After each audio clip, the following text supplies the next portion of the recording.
Hi, my honeys. So lovely to be back and recording for you again. I took a little rest for a couple of weeks from recording new episodes. I wanted to catch up my shorts on my short feed with the episodes that I post every week. Because when I first launched this channel, I posted a whole bunch of episode videos before I figured out how to make shorts. So my short posting and my episode posting have not been congruent, and I wanted to catch it up, which I've achieved now. I've also given the digital background a fresh new look. I really hope you like it. It's really pared down by my sparkly standards. I know for most other people it's probably still a lot, but what can I say? I'm a lot, so at least you know what you're in for when you're tuning in here. But let's not waffle too much and get started with today's episode, in which I want to talk just a little about the difference between faith and belief and knowing.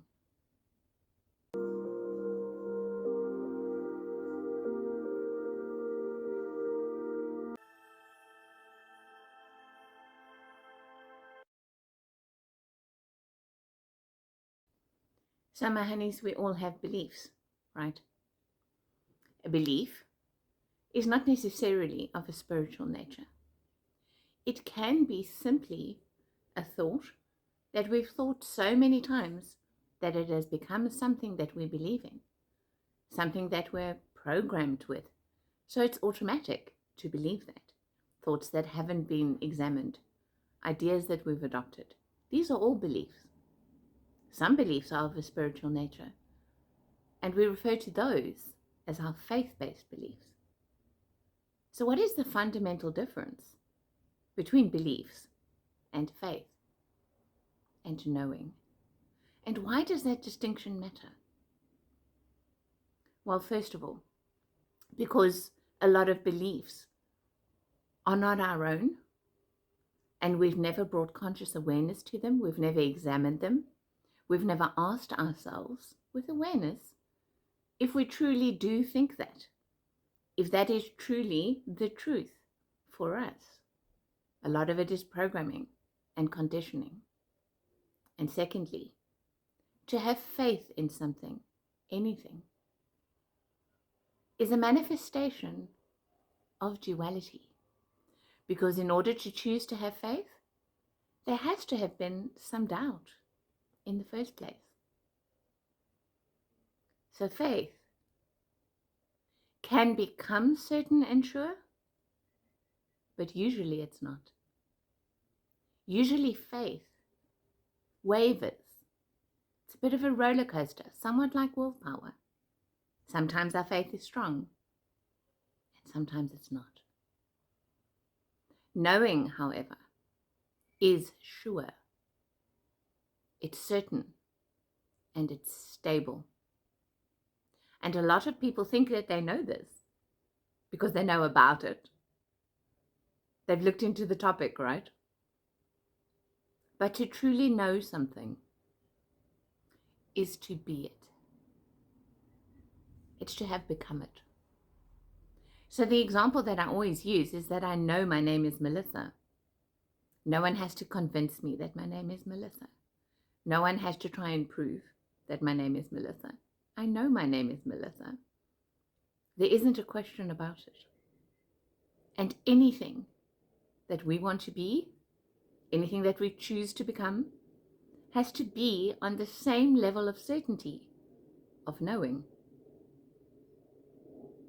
Because you see, my honeys, knowing is a realization. And realization is not just a mental process. To realize something is to make it real. Bring it into reality. Manifest it. Flesh it out. So anything that you think you know, truly know, should be real for you. It should be in your reality, one way or another.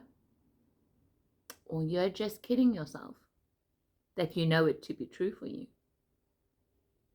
And secondly, We never manifest or flesh out or become anything that we don't already know that we are. In our essence, in our energy, we already are it. And that's what we need to know with certainty. I already am all of it. It is inside of me in potential. It exists. It's my nature. It's my essence. It's the spark from which I arose and will return to. It's my core. It's my identity. So when I know that I already am it, when I can be it now, before I see it in my reality, that is literally the process by which it becomes my reality. So whether I want to be perfectly healthy, or I want to be fabulously wealthy, or I want to be successful, or I want to be loyal and kind, whatever it might be, I need to know that I already am it. And then I become it. Because I already am it. It's not something that we receive from the outside in by trusting with faith. It's something we manifest, create, and flesh out into reality because we know. So if I can nerd out for just a few minutes, those of you who followed me for a while know that I love etymology, the study of understanding words, their roots, their origins, their numerology, their not quite so hidden meanings. So let's have a look at the word know, K-N-O-W. Perhaps we'll know more about knowing by looking at the word know. So first of all, the word know is K, now. K stands for king, our sovereignty, our agency. The fact that we are the king over exerting that, over the realm of our own minds. K is also master number 11, which implies the same thing. Being the master. Master of what? My reality now. So when I am certain and I know, without a shadow of a doubt, when I am in my truth and cannot be convinced otherwise, that is what I have instantly become, the master of now, the only moment that truly exists. And so therefore, what I know is, it must be. And so even with a 3D world delay, it must flesh itself out. It must come into my reality. When I know that I am completely well, healthy, healed, and whole, my body must reflect that. Even if it takes time for symptoms to dissipate and disappear, I need to be completely well and know that I am in order to ever experience that. The same thing goes for wealth and success and anything else. I need to know that I am it. In my energetic essence, the source of me, I already am perfect wellness, unlimited abundance, and every success I could ever imagine. To know, K-N-O-W, is also to know, G-N-O, as in gnosis, knowledge. What does it mean to know, G-N-O? Well, G is the 7th letter of our alphabet. 7, spirit, source, life, God. Our energy, Our energy is our inner God spark, our inner infinite source. So what we know in our essence, in our core, in our energy, reflects out because we know it. We are it at heart. When we truly know who we are,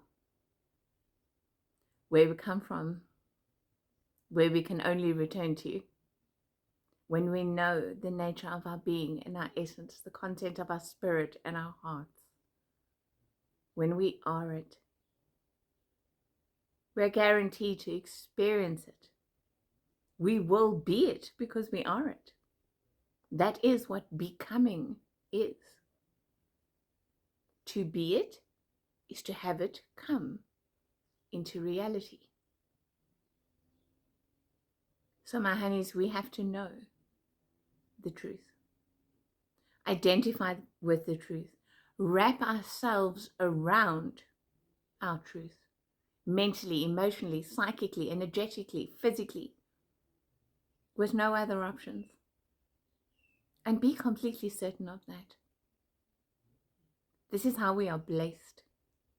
This is how we experience never-ending miracles. This is how we truly manifest, is to know. To never entertain any doubts. To never question. To come to that place of choice between the two trees.